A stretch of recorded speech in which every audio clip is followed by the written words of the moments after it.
No STF, ainda em aberto, mas com desfecho previsto para esta semana e sob a relatoria da ministra Rosa Weber, o chamado orçamento secreto. Por esse nome passou-se a designar as chamadas emendas do relator e que, por faltarem ali alguns elementos básicos, tais como o nome das partes beneficiadas, o destino que tais verbas terão, o montante que cada uma delas contemplará, cogita-se a inconstitucionalidade de tal forma de dotação orçamentária em razão do artigo 37 caput da Constituição Federal, que, dentre outros princípios, estabelece a publicidade como um dos princípios a serem observados pela administração pública em geral. Especula-se que o STF declarará inconstitucional o orçamento secreto, mas cogita-se que possa haver, neste julgamento, uma certa mitigação política. A questão que precisamos fazer do ponto de vista hermenêutico interpretativo é: há alguma racionalidade que se possa encontrar, caso seja esse mesmo o desfecho do julgamento do orçamento secreto? Um jurista filósofo português, Antônio Castanheira Neves, ao refletir sobre a situação atual do pensamento jurídico, diz que as correntes hoje mais significativas do pensamento jurídico com reflexos na racionalidade decisória seriam basicamente três. A do normativismo, como bem sabemos, cujo prius decisório, o ponto de partida fundamental, é a norma jurídica. O jurisprudencialismo, que ele próprio subscreve, juntamente com outros autores, que ele encontra suporte teórico-filosófico, como Husserl, como Kaufmann e outros nomes importantes da contemporaneidade do pensamento hermenêutico,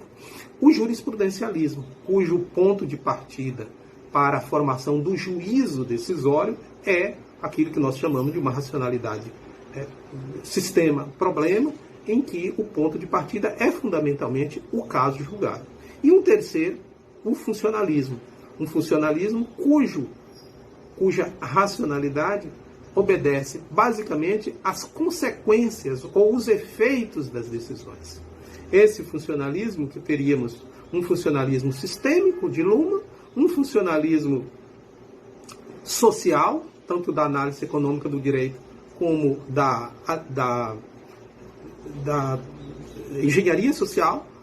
e o funcionalismo político. Nesse caso, aquele funcionalismo, aquela forma de julgar em que o juiz se orienta, no ponto de vista da formação da sua convicção, a partir dos efeitos políticos dessa decisão. Caso assim seja, nós poderíamos dizer que se trataria aqui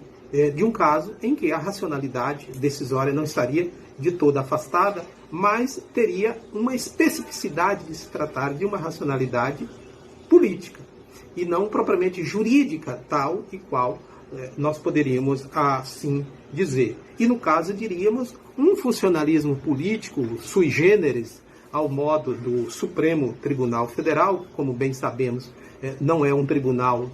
exclusivamente técnico, tal como é o STJ e o TST, mas por ter uma certa componente política. Nesse caso, se justificaria a decisão à medida em que se pensa que, estando hoje o país entrando, ou tentando entrar numa nova era, em que a democracia seria um bem maior e todos os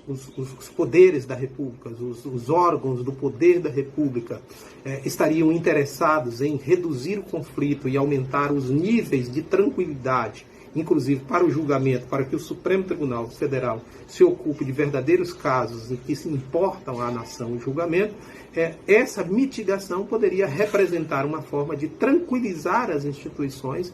de maneira a garantir, de maneira geral, uma racionalidade decisória que possa abranger e atender aspectos tanto jurídicos como aspectos políticos.